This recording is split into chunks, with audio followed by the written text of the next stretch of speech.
todo lo que haya y todo lo que se esté fabricando y potenciando y promocionando dentro de Estados Unidos sea fabricado en América y por lo tanto se compre América, si me permite la expresión sacada tal cual textualmente del propio presidente de los Estados Unidos, Joe Biden, diciendo que eso es lo que él quiere y no acuerdos con determinados países ni con determinadas empresas como quieren los republicanos, que solo quieren beneficio de algunas empresas, dice, para ver y para comprar esos nuevos materiales. Dice Biden, hay que fabricarlo aquí, hay que hacerlo aquí, hay que promocionarlo aquí y hay que comprar ese material, hay que comprar de nuevo América. Joe Biden en estado puro. If you got, if you did 40%, it was okay and so on. No, not anymore. I'm insisting on it. We're going to spend American tax dollars. Americans are paying the money, and we're going to buy American when we do it. By the way, under international trade agreements, it's all legit. It's all legit. It's been there since the 30s. Decades ago, the United States used to invest 2% of our gross domestic product, everything in America, 2% on research and development, allowing us to lead the world in major fundamental changes in research and development. Today is 0.7, less than 1%. We used to rank number 1 in the world in research and development. Now we rank number 9. China was number 8 decades ago. Now China's number 2, and other countries are closing in. This is not about good or bad other countries. It's about competition. It's about competition. That's why, with your help, I designed and signed the CHIPS and Science Act. I asked the CEOs this question. When the United States invests, and I really did, not a joke, I asked them, Marty remembers, I asked them, when the United States invests considerable resources in a new enterprise, in a new business, are they much more likely or much less likely to get in the game? And the answer is overwhelmingly yes, it matters. They get in the game when the United States of America makes a judgment what they're going to invest in. That's how we're bringing key parts of our supply chain back to America, like semiconductors. Folks, look, think how many people had no idea what the heck a supply chain was. No, I'm serious. You said two and a half years ago, well, the supply chain, people look at, I mean, really bright people. Look at well, guess what? Because of the pandemic, when factories shut down in Asia, they had no idea they were supplying essential material to us. Shut down around the world. These small computer chips, the size of a fingertip, they affect nearly everything in our lives. Our cell phones, automobiles, refrigerators, sophisticated weapon systems, everything. America invented these chips. We made them smaller, faster, and more powerful. But over time, we went from producing 40% of the world's chips down to producing just 10% of them. Joe Biden insistiendo en algo que lo lleva haciendo toda la campaña, cargando contra China, que es en realidad su rival económico en el mundo y en tantas y tantas otras cuestiones. Dice que la cadena de suministro se rompió en la pandemia y mucha gente, cuando no sabía dónde comprar los chips de China, ¿dónde miraba? Pues Estados Unidos, que es quien no rompía esa cadena. Porque en Estados Unidos, además, dice, inventamos esos chips y los hacemos de forma más inteligente, más rápida, más productiva. Bueno, Joe Biden, presidente de los Estados Unidos, defendiendo una vez más lo suyo, hablando de ese proteccionismo que tiene en lo referente a toda la producción en Estados Unidos. Vamos a ir con una última hora, por cierto, que compete a Joe Biden. El presidente de los Estados Unidos ha sido preguntado también por en la presentación del proyecto para elevar el techo de deuda en el Congreso de los Diputados, en el Congreso de la Cámara de Representantes de Estados Unidos, por parte del senador McCarthy. McCarthy presentó un proyecto, ahora el Congreso podría aprobarlo, son republicanos, insisto, y ya ha anunciado la Casa Blanca que vetará cualquier propuesta. No se la va ni a leer, no quiere ni escucharlo. De hecho, textualmente han asegurado que si el proyecto de ley del presidente de la Cámara de Representantes, McCarthy, se presenta al presidente del gobierno, a Joe Biden, lo va a vetar. Y que los republicanos tienen, además, que descartar dos cosas. Uno, que se va a negociar, y dos, que haya incumplimiento. No se sabe cómo se va a hacer eso, pero en teoría no se va a negociar sobre el techo de deuda, pero sin embargo no se va a incumplir. Ya veremos, porque de momento no está elevado y el 19 de junio vence esa posibilidad de pagos que tiene la secretaria del Tesoro, Janet Yellen, para seguir abonando los montantes que tienen que ver con el gobierno federal estadounidense. ¿Qué quiere decir esto? Bueno, pues entre otras muchas cosas, que a partir de ahí habría que ir cerrando o dejando de pagar a partes del gobierno. Incluso se puede dejar de pagar, por ejemplo, al correos, al servicio postal estadounidense. Ya veremos qué ocurre y veremos cómo se llega a ese 19 de junio, pero por lo pronto ni se negocia ni quieren que haya incumplimiento. Bueno, esto solía haber un refrán, el perro del hortelano, que ni come ni deja comer. Pues en eso está Joe Biden, ni una cosa ni la otra, ni negocia, ni quiere oír hablar del incumplimiento. Vamos a volver con Joe Biden y seguimos escuchando. But in New York and Texas, Arizona, Idaho, and so many more places to come. This is a real progress, like we haven't ever seen before. But don't take my word for it. Let me read a couple of headlines from left-wing Democratic papers, the Wall Street Journal. Wall Street Journal writes, quote, America is back in the factory business. Fortune magazine, Biden's manufacturing push is working. The Financial Times, transformational change. Biden's industrial policy begins to bear fruit.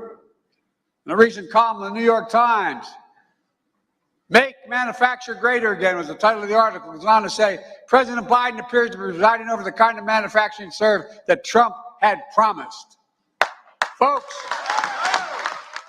Joe Biden, que continúa hablando de cómo se debe relanzar el sector manufacturero en Estados Unidos, nos permitan, porque en ese sentido, desde el lado republicano también están tratando de convencer ahora al presidente Biden de que imponga sanciones a una compañía china, a Huawei. Dicen que pone en riesgo la seguridad nacional de los Estados Unidos y en ese sentido instan a Biden a seguir los pasos que su propia administración ha dado con otras tantas compañías.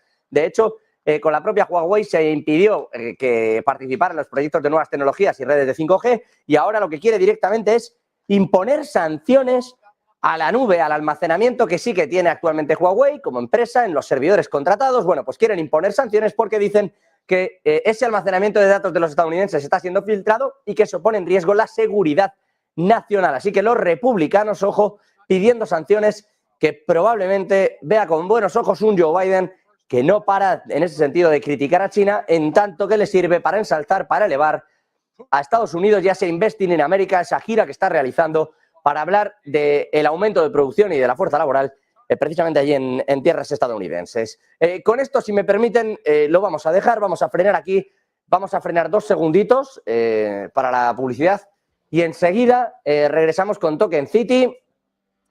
Bueno, pues no se lo pierdan porque además hoy viene particularmente interesante con distintos proyectos de tokenización y, como no, después regresamos en la noche con ese cierre de Wall Street, con las últimas noticias, con las novedades económicas, con Javi del Valle al frente de todo ese entramado económico y con Gabriel Montalto, que estará también con todos ustedes desde las 9:15 hasta las 10 de la noche. Todo eso está por venir. Lo primero es lo primero. Hagamos una breve pausa. Enseguida volvemos.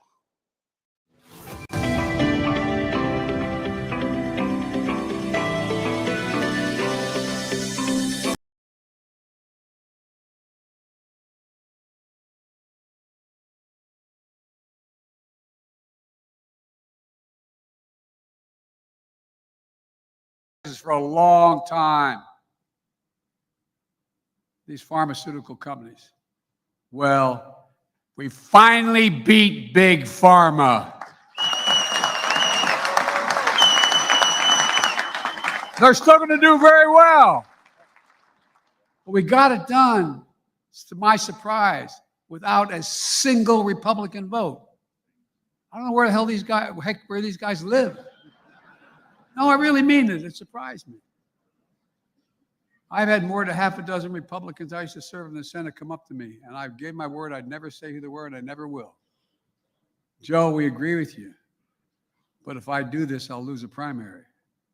Not a profile as encouragement, but an acknowledgement. Look, it's going to have a profound impact on people's cost of living. How many of you know someone with diabetes? Raise your hand. Oh, 1 in 10 Americans has diabetes. Millions of these diabetes patients need an insulin just literally to stay alive, not a joke. Insulin has been around for 100 years. The guy who invented it wouldn't put a patent on it because he wanted to be made available to everybody. It costs drug companies $10 a vial to make. And if counting packaging and shipping and everything, it's probably $12. They've been charging hundreds of dollars, $300, $400, $500, $600 a month for the same exact product. Knows who you know if somebody's on it, you know that's true. And they've been making record profits, but not anymore. Folks,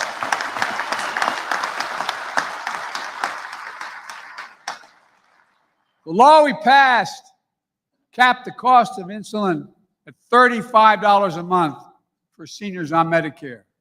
Now, guess what? That is 300 and some % increase in what it cost them to do it. It's not like they're being cheated. $35 is something that cost you 10 to make. And at the time I did it, I also included everybody, not just folks on Medicare. But we didn't get the votes. We lost a couple Democratic votes. We didn't get it for everybody, only seniors. Well, I'm coming back to make sure every single American who needs it is only have to pay $35. Everyone.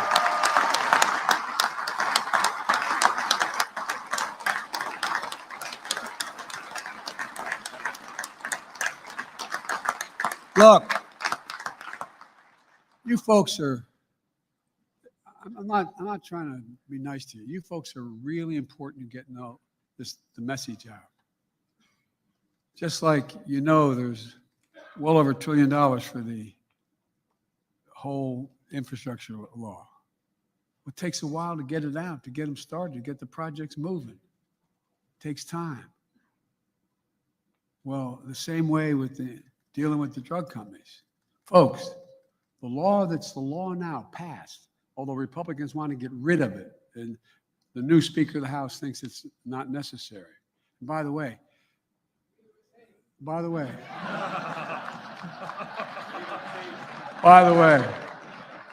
the fact is that this law on prescription drugs saves the government $168 billion. Doesn't cost the government, it saves them. Instead of having to pay out for the drug in Medicare, they don't have to pay that price. They pay the rational price. It's saving the taxpayers' money and saving lives. Next year, law I pass is going to cap out-of-pocket drug costs for seniors in Medicare. And by the way, a lot of you know people, unfortunately, and I did in my family too, who need cancer drugs and drugs for serious ailments that can be $10,000, $12,000, $14,000, $16,000 a year. Well, next year, the law we already passed doesn't kick in until next year, next January. The most they ever have to pay, no matter what their costs are, is $3,500 a year for drug costs. And by the way, the following year, the law requires to be capped at $2,000. So even expensive cancer drugs that literally cost up to $13,000, $14,000, $15,000 a year, they can't be charged more than $2,000 total. It's going to be a game changer. It's going to save people's lives. But think of, a lot of you have, like me, have lost families to cancer, children, mothers, fathers. Well, you know what it's going to do? In addition to saving lives, it's going to give people some peace of mind. How many of you know your mom or dad didn't want to tell you what they needed? Didn't want to tell you how much it's going to cost?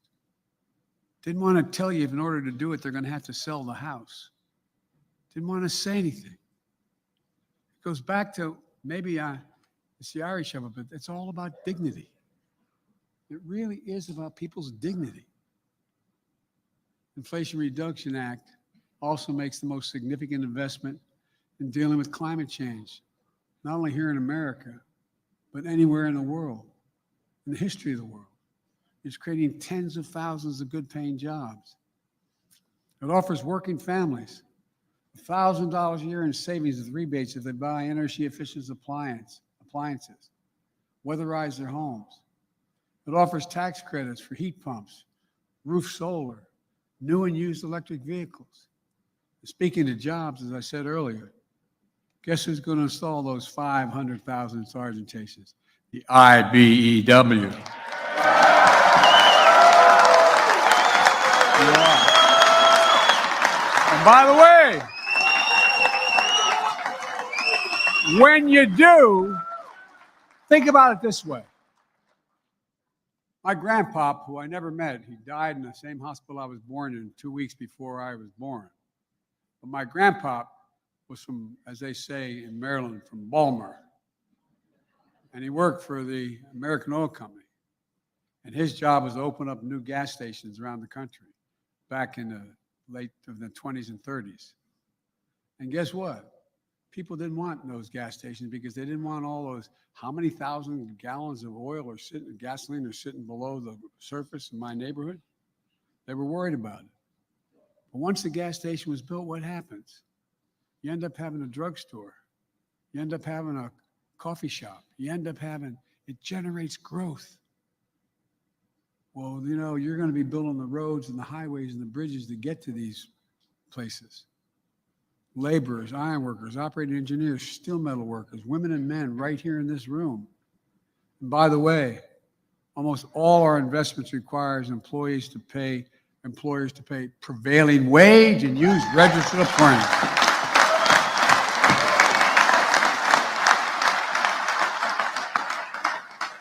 Folks, again, this is truly to my surprise, not a single Republican voted for the law. And now they want to repeal use parts of it, including the clean energy jobs and the union jobs. You think I'm, you know, if you didn't think, if it weren't so prevalent around in the news, you probably got making it up. It's hard to make up. We've made all this progress while being fiscally responsible. Let me be clear. In my administration, no one earning less than $400,000 a year will see their tax bill go up a single solitary penny, nor will they. No one. Because I don't want any excuses. As a matter of fact, my first 2 years in office, I've lowered the deficit by a record $1.7 trillion. Lowered the deficit, the debt. The simple reason for that, we thought maybe people should start paying their fair share. The Inflation Reduction Act is going to bring down hundreds of billions more in decades ahead, bring the cost down. We're doing all this by making the biggest corporations just begin to pay part of their fair share. Just pay your fair share. Pay at least something. No. True. Let me ask you this. Anyone in this room think the existing tax system is fair? No. You got it, man. You got tired of hearing me talk about it, but in 2020, 55 of the Fortune 500 companies paid zero in taxes with income profit of $40 billion. Paid zero. And people thought I was either exaggerating or they just didn't think it's true. But it's wrong to have that occur. So I instituted a horrible tax on these guys. 15%. That's less than y'all pay. And guess what? I've also proposed. We've gone from 700 billionaires since the pandemic to about 1,000 billionaires in America. You know how much their average tax is? EIGHT, 8%. So I think there should be a minimum tax for billionaires.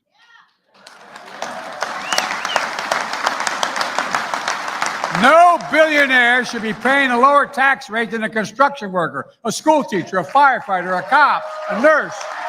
I mean it. It's wrong. It's simply wrong.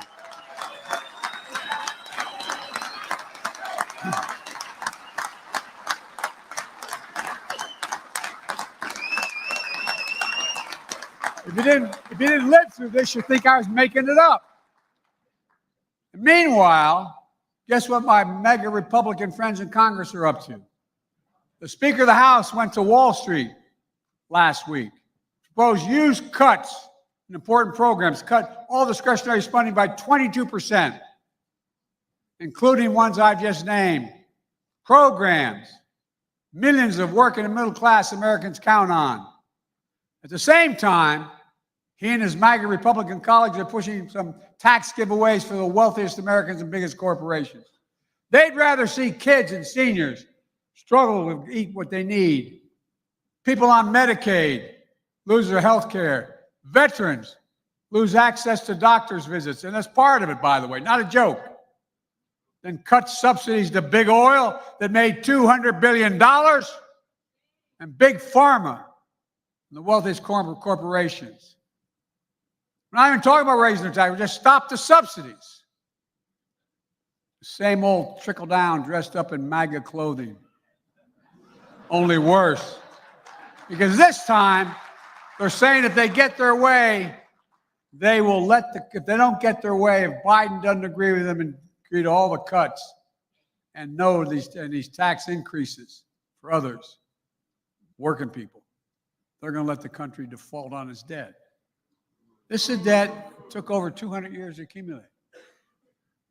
The last administration alone increased the debt by nearly 40% in 4 years. And every single time, they passed the debt ceiling without any question. Default would be totally irresponsible. I mean, it would mean cuts in Social Security, Medicare, higher interest rates for your credit cards, car loans, mortgages. The entire economy would be put at risk. Moody's, you know, that economic operation that comments on the economy, they said the Republican plan would cost us 780,000 jobs. 780,000 jobs. Working and middle-class seniors paying the price. The speaker likes to quote President Reagan. I love these guys, how they selectively quote people, including makeup quotes for me. Well, President Reagan made it clear. We pay our debt. Here's his quote from him. He said, "The United States has a special responsibility to itself and to the world to meet its obligations. It means we have a well-earned reputation for reliability and credibility, two things that set us apart from much of the world." No, I think I'd be quoting Donald Trump, but even Donald Trump said, "I can't imagine anyone ever thinking of using the debt ceiling as a negotiating wedge." These guys are saying, unless I agree to cut all these programs by 22%, which is growing economy, and cut taxes for the super wealthy and corporations. Folks, America's not a deadbeat nation. We pay our bills. Look, let me close with this. I'm taking too much of your time. There are a lot of folks who look at the world and our economy through the eyes of Wall Street. I'm not one of them. I'm not saying anybody in Wall Street bad guys. That's not how I look at the world. I look at the world through the eyes of Scranton and Claymont, Delaware, where I grew up. Not a joke. Through the eyes of the working people I grew up with in this nation, and the eyes of my dad. Through the eyes of people like you who've been able to make it because of your union. The speaker, the former president, and the MAGA extremists are cut from a different cloth. They treat these folks, and they think they're a threat. They think that somehow we're going to go back. The threat that MAGA Republicans pose is to get prevailing wage, Bush-Lewis, Davis-Bacon, project labor agreements, health care. My God, we had to fight like hell. And folks, we made a lot of progress because of all of you. But there's more to do. So let's finish the job. I've long said it's never been a good bet to bet against America, and I can honestly say, as I stand here today, I've never been more optimistic about America's future. We're on the cusp of major change. We're creating jobs again. Manufacturing has come alive again. People can afford a decent health care. Towns that have been forgotten and left behind for dead are coming alive again because of you all and what we're doing.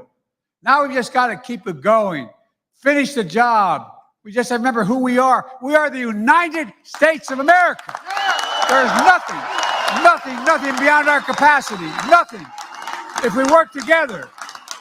God bless you all, and may God protect our troops. Thank you, thank you, thank you.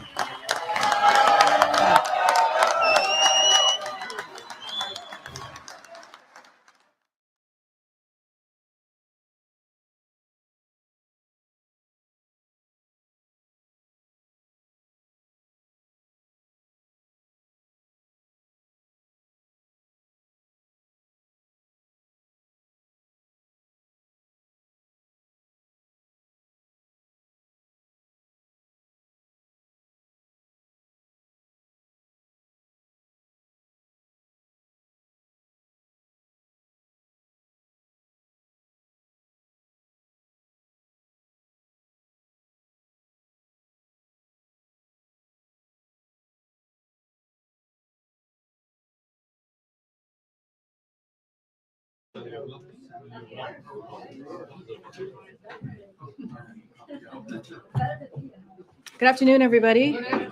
Happy Monday. I have two things before we get to our guest this morning or this afternoon.